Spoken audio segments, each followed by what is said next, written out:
नमस्कार. श्री राजेंद्र खेर लिखित देह झाला चंदनाचा ही परमपूज्य पांडुरंग शास्त्री आठवले यांच्या जीवनकार्यावर आधारित कादंबरी आपण वाचत आहोत.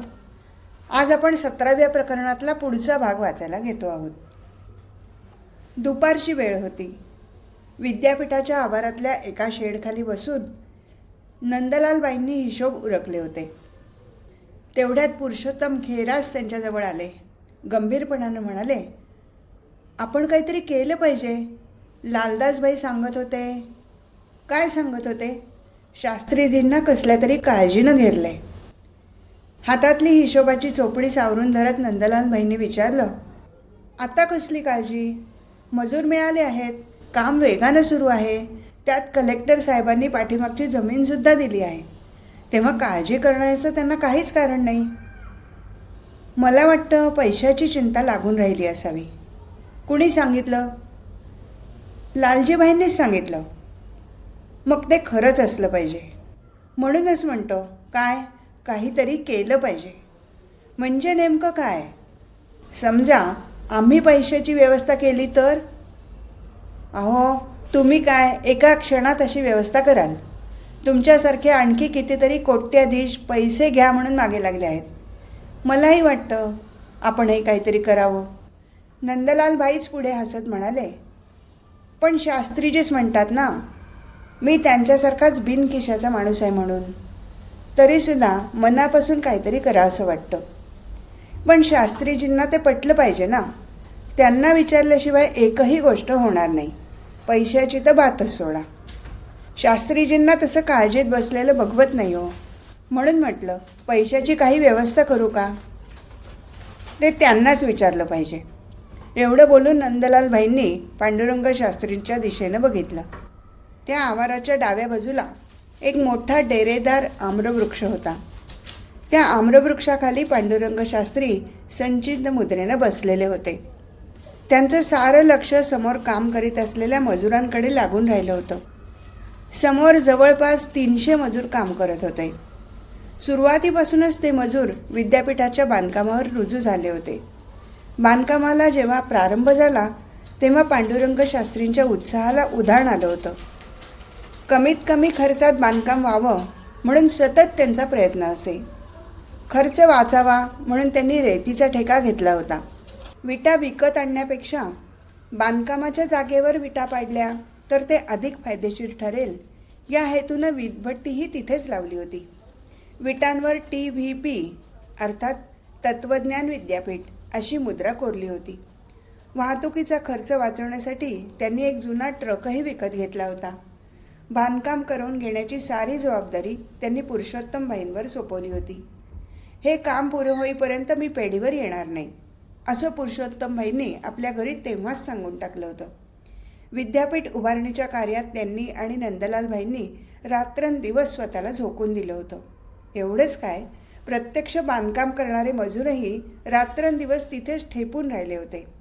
दिवसभर ते मजूर विद्यापीठ परिसरात काम करायचे आणि रात्री तिथेच राहायचे. त्यांच्या झोपड्या त्या आवारातच पडल्या होत्या. त्यामुळे दूरवरून येण्याची त्यांना चिंता नव्हती. भल्या सकाळी ते कामाला लागायचे ते दिवस मावळेपर्यंत. पांडुरंग शास्त्रींच्या अपेक्षेप्रमाणेच ते मजूर वेगानं काम करत होते. त्यांच्या कामाचं योग्य दाम त्यांना वेळेत द्यायला हवं होतं. म्हणूनच पांडुरंग शास्त्री चिंताग्रस्त होऊन बसले होते. मजुरांची मजुरी देण्याइतपत पैसे त्यांच्याजवळ नव्हते. कुठून आणायचे पैसे? त्यांनी नुसती इच्छा प्रदर्शित करण्याचा अवकाश होता. कुठूनही वाटेल तेवढा पैसा त्यांच्या पुढ्यात जमा झाला असता. पण ते त्यांना मुळीच नको होतं. उधार घेणार नाही, उसनं मागणार नाही असा त्यांचा करारी बाणा होता. त्यामुळेच अंगी तेजस्विता आली होती. त्या तेजस्वितेला ते आयुष्यात कधीही धक्का पोचू देणार नव्हते. पण सद्य परिस्थितीत करायचं तरी काय असा प्रश्न त्यांना पडला होता. सहजगत्या अंतःकरणात स्थित असलेल्या परमेश्वराशी ते बोलायला लागले. देवा, कुठून आणू नये पैसा? कुठून आणू? मी कुणाकडे मागणार नाही, कुणापुढेही हात पसरणार नाही. मी फक्त तुला साथ घालतो आहे, ते सुद्धा कोणत्याही लाचारीनं नाही. मी हक्कानं तुझ्या दारी आलो आहे. अनन्या चिंतयंतो माम ये जनः पर्युपासते तेषां नित्याभियुक्तानां योगक्षेमं वहाम्यहम् असं तूच गीतेमधून सांगितलं आहेस ना. लहानपणापासून माझी तुझ्यावर श्रद्धा आहे. देवा, तुझं कार्यच मी निष्ठापूर्वक करीत आलो आहे ना. असं असूनही मला तुझ्या कार्यात कमतरता भासावी. माझ्या योगक्षेमाची मला मुळीच चिंता नाही. मला चिंता आहे ती त्या मजुरांच्या योगक्षेमाची. उन्हातान्हात केवढ्या निष्ठेनं आणि उत्साहानं काम करतायत. एरवी हातावर पोट घेऊन बिचारे वणवण हिंडत असतात. काम मिळालं म्हणजे तेवढ्यापुरता पोटापाण्याचा प्रश्न मिटतो. आता काम तर मिळालं आहे, पण पोटापाण्याचा प्रश्न सुटणार नसेल तर काय वाटेल त्यांना? त्यांच्या मनाची आणि पोटाची काय अवस्था होईल? देवा, त्यांना विनमुख पाठवण्याची वेळ माझ्यावर आणू नकोस रे. माझा तुझ्यावर आणि फक्त तुझ्यावर भरोसा आहे. ही वेळ तेवढी निभावून याप्रमाणे मनात विचार सुरू असताना त्यांच्या नेत्रांमधून घळाघळा अश्रू ओघळायला लागले. भर उन्हात त्या आम्रवृक्षाखाली अश्रुरूपी पर्जन्यधारा बरसायला लागल्या. ते पाहून त्या आम्रवृक्षालाही गदगदून आलं असेल. भोवतालच्या साऱ्या रखरखीत प्रदेशाला आणि काळ्या पत्थरांना देखील ते दृश्य पाहून पाझर फुटले असतील. कारण फक्त निसर्गालाच अशा निर्मळ आणि निर्व्याज भावना समजत असाव्यात. व्यवहारी जगात गुरफटलेल्या माणसाला अशा अंतरीच्या भावना थोड्याच कळणार. त्या दिवशी आयुष्यात प्रथमच पांडुरंग शास्त्री रडले होते.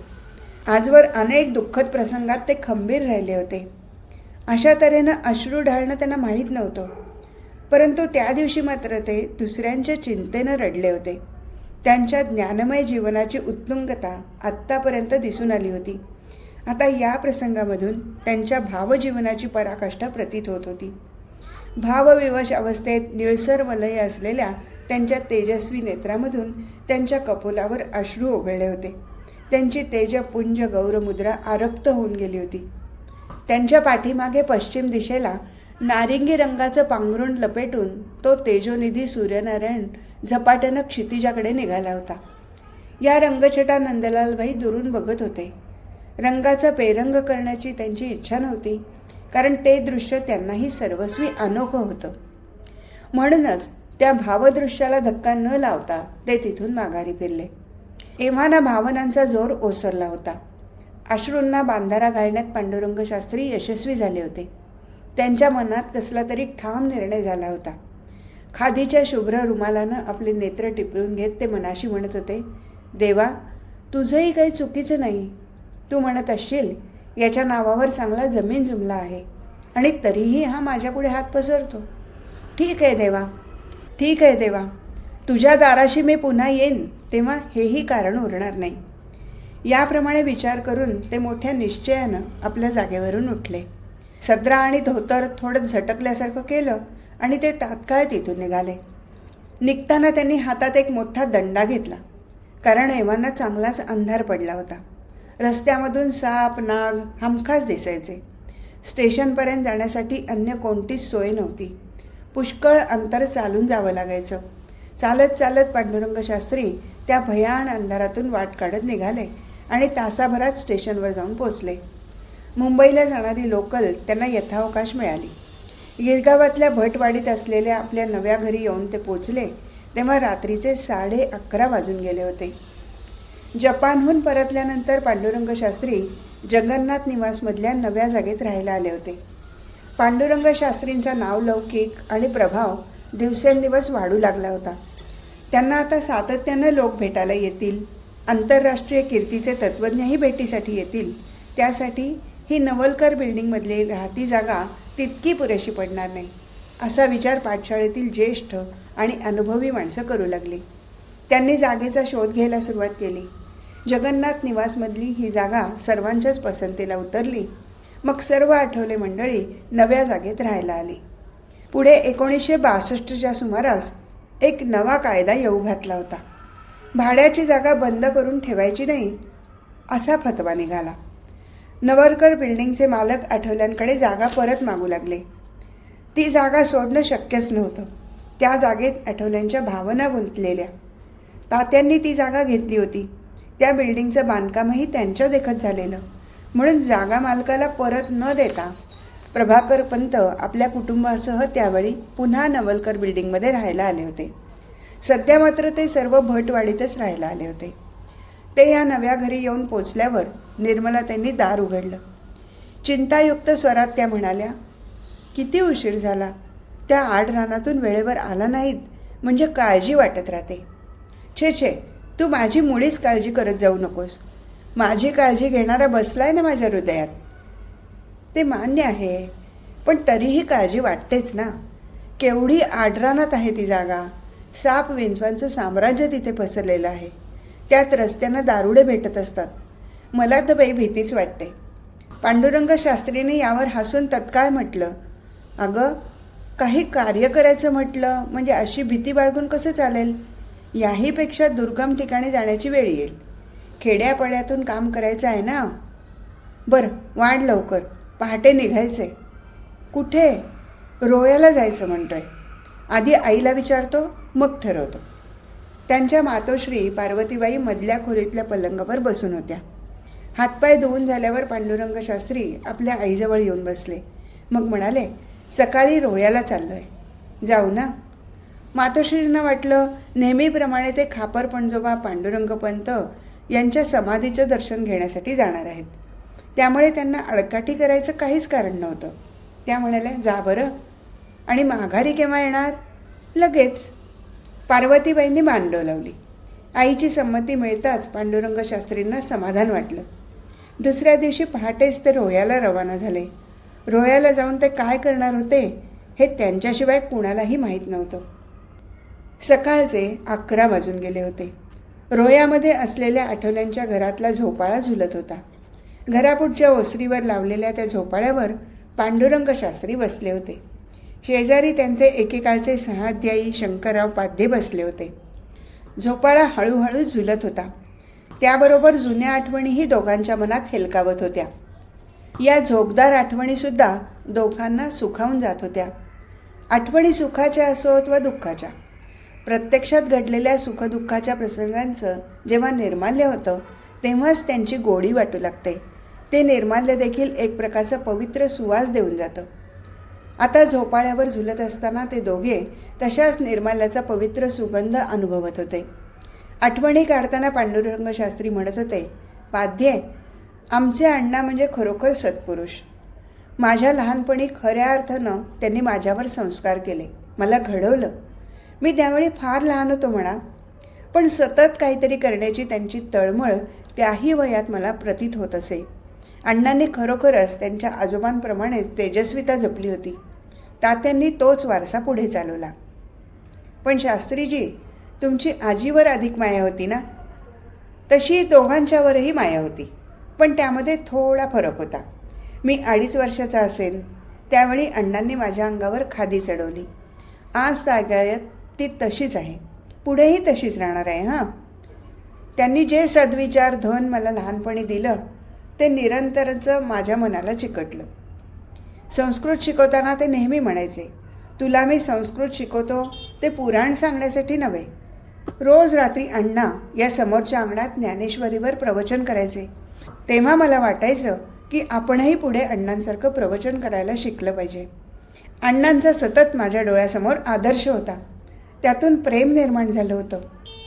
पण आजीवरची माया निराळी होती. आजी मला आईच्या ठिकाणी वाटायची. तिनं कधी मला संस्कृतचे धडे लिहिले नाहीत किंवा कुठला विषय शिकवला नाही, तरीही ती मला सर्वज्ञ वाटायची. या संदर्भातला एक गमतीदार किस्सा तुला सांगतो. किस्सा म्हटल्यावर शंकरराव पाध्ये आणखी सावरून बसले. पांडुरंग शास्त्रींनी तो प्रसंग जसाच्या तसा सांगितला. पांडुरंग शास्त्री तेव्हा 5-6 वर्षाचे असतील. तेव्हा घरात एकदा काही सुतारकाम चाललं होतं. घरापुढच्या अंगणात सुतार मंडळी लाकूड कापत बसली होती. त्यांची जेवणाची सुट्टी झाली तेव्हा अर्धवट कापलेल्या लाकडात त्यांनी पाचर टाकलं. करवत तशीच ठेवली. बाकीची हत्यारं अंगणात एका बाजूला ठेवून ते जाऊ लागले. तेव्हा पांडुरंगानं त्यांना अडवून विचारलं, ही पाचर का लावली? अरे, म्हणजे कापलेल्या ठिकाणी पोकळी राहते. पुन्हा वरपासून करवत चालवावी लागत नाही बाळा, समजलं? पांडुरंग चटकन म्हणाला, थांबा, आजीला हे विचारून येतो, मग तुम्ही जा. ते सुतार जागीच थबकले आणि पांडुरंगाकडे कौतुकानं बघत राहिले. एका क्षणात पांडुरंग घरात जाऊन पुन्हा बाहेर पळत आला आणि म्हणाला, आजी हो म्हणाली. तो प्रसंग ऐकून शंकरराव पाध्ये हसत सुटले. तेवढ्यात बाजूच्या फाटकाचा आवाज झाला. दोघांनी चमकून तिकडे बघितलं. शंकरराव पाध्ये चटकन आपल्या जागेवरून उठले आणि म्हणाले, शास्त्रीजी, बाळासाहेब मेहेंदळे आलेत. पांडुरंग शास्त्री झोपाळ्यावरून उठले. त्यांना समोर जाऊन म्हणाले, या या बाळासाहेब, आपण आज कसं येणं केलं? बाळासाहेब हसून म्हणाले, तुम्हीच यायला लावलंत. अहो, निरोप धाडला असता तर मी सुद्धा आलो असतो की. झोपाळ्यावर स्थानापन्न होऊन बाळासाहेब म्हणाले, आम्ही काय कुणाकडे जाऊ नये की काय? अवश्य, माझ्या घराचे दरवाजे सर्वांसाठी खुले असतात. कुणीही केव्हाही यावं. पण मी कुणाकडे जात नाही असंच ना? अहो, इतरांचं ठीक आहे, तुम्ही तसे नाही म्हणून तर आलो. आपणहून कुणाकडे जाण्याची मेहेंदळ्यांची प्रथा नव्हती. बाळासाहेब मेहेंदळे हे आता रोह्याचे खोत होते. त्यांचे दुसरे बंधू भाऊसाहेब हे पुण्याला लॉ कॉलेजमध्ये प्राध्यापक होते. बाळासाहेब मात्र रोह्यातच ठेपून होते. बाळासाहेबांनी BSc नंतर कायद्याची पदवी संपादन केली होती. वकील मंडळींना सर्वसामान्य लोक घाबरत असत. त्यात बाळासाहेबमध्ये वकील, खोत आणि सावकार असा त्रिवेणी संगम घडून आला होता. त्यामुळे त्यांच्या नावाचा गावात दबदबा निर्माण झाला होता. त्यांनीही स्वतःची पत राखली होती. आठवल्यांच्या घराच्या पलीकडच्या चौकात त्यांची पेढीजात भव्य वास्तू होती. त्यांचा तो प्रशस्त वाडा पुढल्या रस्त्यापासून जो सुरू व्हायचा तो थेट मागच्या गल्लीपर्यंत. वाड्याच्या दर्शनी भागात ओवऱ्या होत्या. ओवऱ्यांच्या डावीकडे बाळासाहेब मेहेंदळ्यांची कचेरी होती. कचेरी म्हणजे जणू काही दिवाणखानाच. कचेरीत प्रवेश केल्याबरोबर समोर 3 कारकून गादीवर बसलेले दिसायचे. त्या दरबारी थाटामध्ये आधीच दबून गेलेला माणूस त्या 3 कारकुनांना ओलांडून बाळासाहेबांपुढे गेला म्हणजे आणखीन दबून जायचा. त्यावेळी बाळासाहेबही आपल्या पेशाला शोभेल असंच वर्तन करायचे. असे हे बाळासाहेब एरवी कधीही कोणाकडे जात नसत. लोकांनी त्यांच्याकडे जाण्याची प्रथा होती.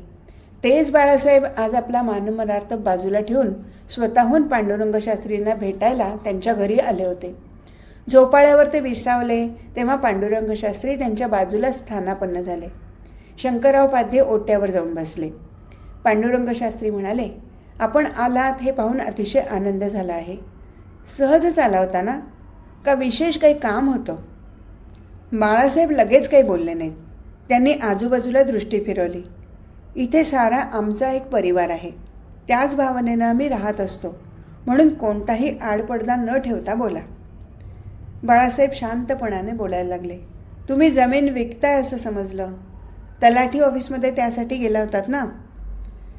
मला एकूणच सारी चौकशी करायची होती बाळासाहेब. जमिनीसाठी कागदपत्र हवी होती. घराचीही कागदपत्र बघायची होती. अहो, थोडी थडकी नव्हे तर 100 एकर जमीन आहे आमची. म्हणजे 30 खंडी तांदूळ पिकेल एवढी. आणि हे मोठं घर आहे. माझ्या नावावर हे सारं ठेवून काय करायचं आहे? ते मला माहीत का नाही? आपल्या आजोबांपासून आपले संबंध आहेत.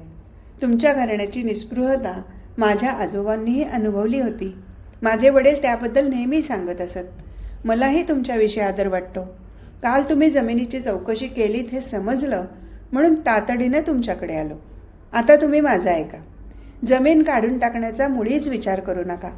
तात्यांना जाऊन आता कुठे 3 वर्ष होत आहेत आणि लगेच तुम्ही इस्टेट विकता? तुम्हाला कार्यासाठी पैसेच हवेत ना? मग मला सांगा ना, लागतील तेवढे पैसे देतो. निसंकोचपणानं मला तुमची अपेक्षा सांगा. पांडुरंग शास्त्री सस्मित वदनानं म्हणाले, बाळासाहेब, आज मी सर्वप्रथम माझी पाठ थोपटून घेतो. कारण मला पैसे देऊ करण्यासाठी तुम्ही स्वतः इथे आलात. ऋणकोनं धनकोकडे जायचं असतं. धनको कधी आपणहून कुणाकडे जात असतो का? पण आज तुम्ही ती प्रथा मोडलीत. म्हणूनच मी स्वतःहून माझीच पाठ थोपटून घेतो. क्षणभर थांबून ते पुढे म्हणाले, तुम्ही आवर्जून मला विचारलं त्याबद्दल तुम्हाला धन्यवाद द्यावेत तेवढे थोडेच आहेत. पण एक गोष्ट सांगू का बाळासाहेब? वैयक्तिक अडचणी मला कधीही येणार नाहीत. 1 भाकरी मी खात असेन तर अर्धी भाकरी खाईन. माझ्या योगक्षेमाची मला मुळीच चिंता नाही. पण माझ्या कार्यासाठी म्हणत असाल तर मी जे कार्य उचललं आहे त्याला आर्थिक सहाय्य करणं तुम्हाला झेपणार नाही. बाळासाहेबांनी चमकून बघितलं. तेव्हा पांडुरंग शास्त्री हसून म्हणाले, म्हणजे तुम्ही माझ्या कार्याला पुरे पडू शकणार नाहीत. हे ऐकून बाळासाहेब चांगलेच चपापले. पांडुरंग शास्त्री आपल्याकडून पैसे घेतील याविषयी त्यांना खात्री वाटत होती. परंतु पांडुरंग शास्त्रींनी त्यांना एका वाक्यात ठाम नकार दिला होता. बाळासाहेबांसारख्या श्रीमंत वजनदार माणसाला असं तडफदारपणानं सांगणं ही काही सोपी गोष्ट नव्हती. अंगी तेजस्विता बांधल्याशिवाय असं धैर्य येत नसतं. उधार नाही, उसणं नाही, कर्ज नाही आणि जामीन राहायचं नाही, ही अण्णांकडून मिळालेली चतुसूत्री त्यांनी पुरेपूर जोपासली होती. म्हणूनच कुणापुढेही ठणकावून बोलण्याचं धैर्य त्यांच्या अंगी बांधलं होतं. अण्णांचा तेजस्वी वारसा त्यांनी पुढे चालवला होता. पूर्वी बाळासाहेबांच्या आजोबांनी अण्णांना मुलांची शिकवणी घेण्याविषयी विचारलं होतं. वाटेल तेवढे पैसे त्यांनी त्यासाठी देऊ केले होते. परंतु मी शिकवणी घेत नाही असं निर्धारानं सांगून अण्णांनी त्यांची पाठवणी केली होती. तुम्ही नाही तर तुमच्या पुढच्या पिढीला मी पैशाची मदत करीन असा विचार करून मेंदळे तेव्हा निघून गेले होते. पण त्यांच्या पुढच्या पिढीलाही त्या कामात यश आलं नव्हतं. पिढ्या बदलल्या तरी आठवल्यांच्या पिढीच्या तेजस्वितेला तडा गेला नव्हता. पांडुरंग शास्त्रींनी एकाच वाक्यात नकार दिल्यानंतर बाळासाहेबांनीही त्यांना पुढे काही विचारलं नाही. कधी मदत लागली तर सांगा एवढं फक्त सांगून ते तिथून निघून गेले. तो विषय तिथेच संपला. मग पांडुरंग शास्त्री शंकररावांना म्हणाले, ये पाध्ये, भोजन होईपर्यंत इथेच बसू. नंतर मी भुवनेश्वरला जाऊन येईन. तिथून सारी प्रेरणा मिळते ना. तिथून आलो की मग आपण गंगेवर फिरायला जाऊ. शांत स्वभावाच्या पाध्येजींनी आपल्या स्वभावाला शोभेल अशाच पद्धतीनं होकार भरला. पुन्हा झोपाळा झुलायला लागला. आठवणीचे कप्पे रिते व्हायला लागले. दोघेही त्यामध्ये हरवून गेले. कुंडलिका नदीवर संध्याकाळी फिरायला जाणं म्हणजे पांडुरंग शास्त्रींच्या दृष्टीनं एक पर्वणीच असायची. त्यांचं मन तिथे हरकून जायचं. ते जेव्हा रोह्यात यायचे तेव्हा 2 ठिकाणी न चुकता जाण्याचा त्यांचा परिपाठ होता. एक म्हणजे भुवनेश्वर आणि दुसरं ठिकाण म्हणजे कुंडलिका नदी. कुणाला तरी बरोबर घेऊन ते म्हणायचे, चला गंगेवर जाऊ. त्या दिवशी संध्याकाळी शंकरराव पाध्येंना घेऊन ते असेच गंगेवर गेले होते. गंगाकाठानं चालताना पांडुरंग शास्त्री म्हणत होते, पाध्ये, अशा निसर्गरम्य ठिकाणी आलं म्हणजे माझ्या अंगात उत्साह संचारतो, मन सुखावून जातं. इथून मुंबईला परत जाताना भरभरून स्फूर्ती मी बरोबर घेऊन जातो. ती स्फूर्ती भावी कार्यासाठी मला उपयोगी पडते. पण शास्त्रीजी, आपल्या या रोहे गावात आता कालपरत्वे बदल होत चालला आहे. स्नेह, आपुलकी, जिव्हाळा, प्रेम, ऐक्य या गोष्टी दुरावत चालल्या आहेत. परस्पर सामंजस्य नष्ट होत चाललंय. गुरुजनांविषयीचा आदरभाव लुप्त होत चाललाय. गुरुजनांचा आपण केवढा मान राखत असू, आपल्या गुरुजनांचा कोणी उपमर्द केला ते आपल्याला मुळीच सहन होत नसे. पांडुरंग शास्त्री लगेच म्हणाले, अरे, जो गुरु आपल्याला विद्या देतो तो माते समान असतो. मातेचा कोणी अपमान केला तर ते कुणाला सहन होईल का? हे प्रेमसुद्धा कमी होत चाललंय. आता सज्जनांचा आणि वडील माणसांचा देखील उपहास होऊ लागलाय. स्वार्थ बळावलाय. राजकारण तर काही विचारू नका. अहो, म्हणून तर आपण इतक्या दूरवर फिरायला येतो ना. मला या गावकीतल्या राजकारणाचा अतिशय तिटकारा आहे. चालताना मध्येच पाध्ये एकदम म्हणाले, शास्त्रीजी, या बाजूने चला. तिथे चांगलाच चिखल झालाय. 2 दिवस पाऊस पडलाय ना. पांडुरंग शास्त्री त्यांच्याबरोबर अलीकडच्या बाजूने चालायला लागले. पाध्ये तेव्हा म्हणत होते, शास्त्रीजी, उद्योगधंद्यांनी चोर पावलानं रोह्यात प्रवेश केला आहे. त्यामुळे गावाचं स्वरूप बिघडत चाललंय. मग त्यांनी उद्योगधंद्याच्या आगमनामुळे झालेला बदल थोडक्यात कथन केला. नवीन उद्योगधंद्याचा स्पर्श होईपर्यंत रोहेगाव सात्विक वृत्तीचं गाव होतं. पण हळूहळू उद्योगधंद्यांनी गावावर आपली मोहिनी घालायला सुरुवात केली. जीवन वृक्ष, शुष्क आणि भावनाशून्य बनायला लागलं. जीवनातला आनंद कमी कमी होत चालला. मजुरीचे दर वाढले, वस्तूंच्या किमती वाढू लागल्या, आपुलकीची किंमत कमी झाली, पैसे हेच सर्वस्व वाटू लागलं. उद्योगधंद्याच्या आगमनाला अडथळा करणं म्हणजे समृद्धी आणि संपन्नता यांना दूर लोटणं असा अर्थ प्राप्त झाला. अर्थानं अनर्थ घडवून आणायला प्रारंभ केला होता. अर्थाला जसजसा अर्थ प्राप्त होऊ लागला तसतसे माणुसकीचे पाझर आटू लागले. लोकांमध्ये परस्पर संबंध दुरावत चालले. प्रयत्नांचं महत्त्व कमी झालं. विना परिश्रम धन मिळवण्याची वृत्ती बळावू लागली. उद्योगधंद्याच्या पांढऱ्या पायांनी गावात प्रवेश केला आणि ज्ञानोपासनेनं गावाकडे पाठ फिरवली. ज्ञानोपासनेचं महत्त्वच लुप्त होऊन गेलं. या परिस्थितीचं वर्णन करून पाद्यजी म्हणाले, ही मलिनता एकदम आली नसून हळूहळू आली आहे.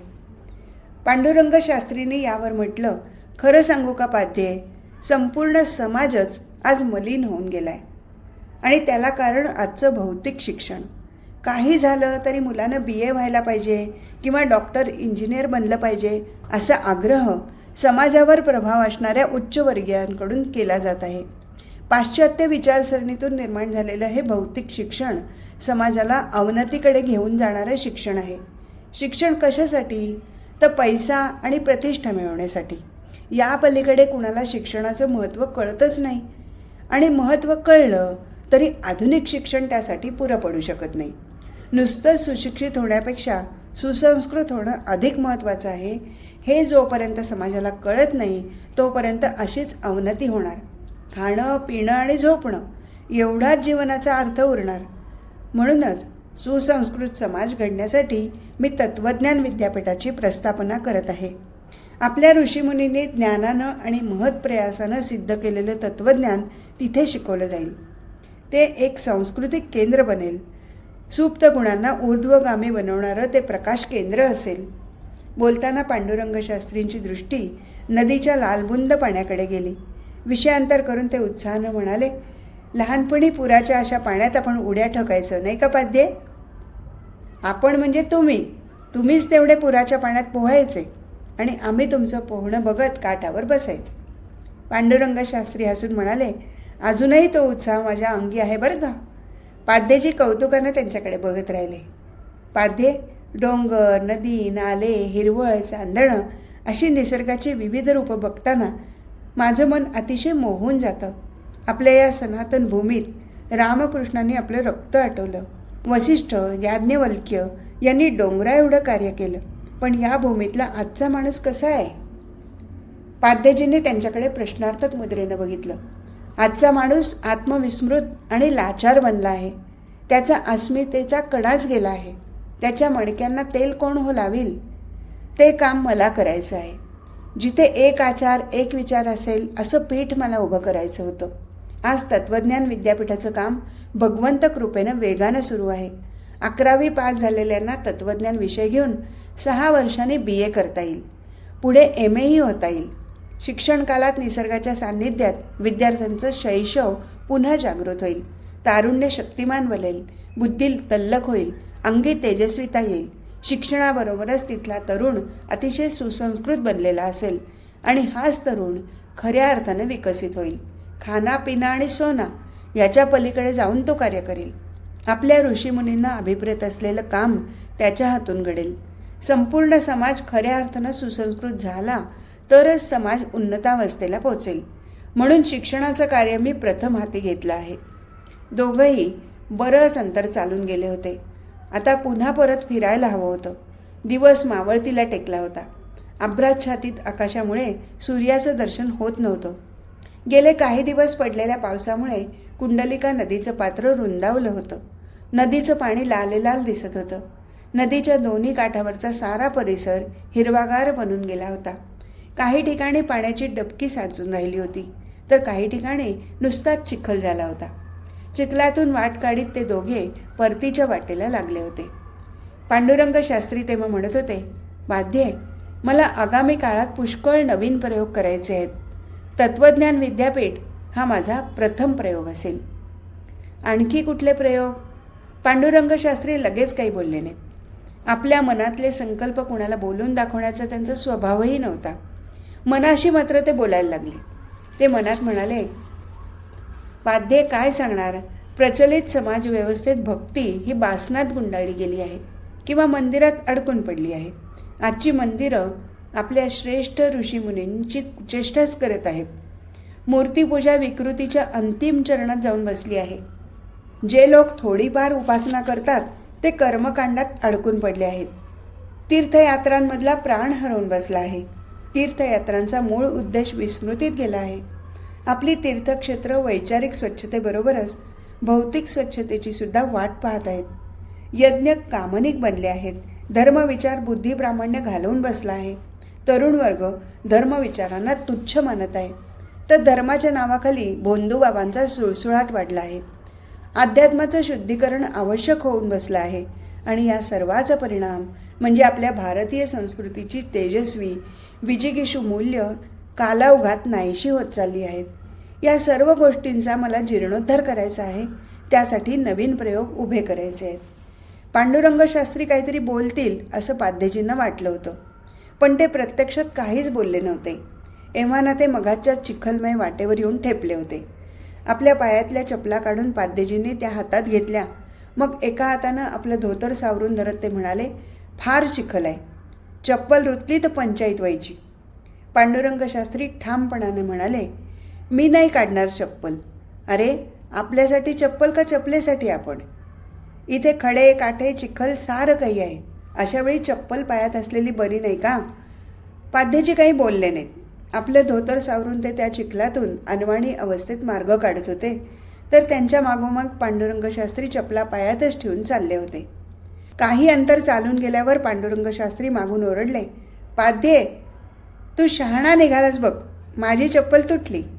चिखल संपल्यावर तू तुझ्या हातातल्या चपला पुन्हा पायात घालून चालशील आणि मी चप्पल हाती घेऊन अनवाणी पायानं घरापर्यंत चालेल।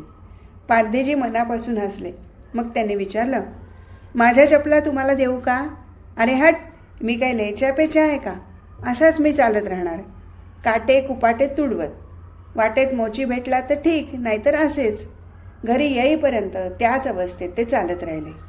आज इथेच थांबू। हरिओम तत्सत।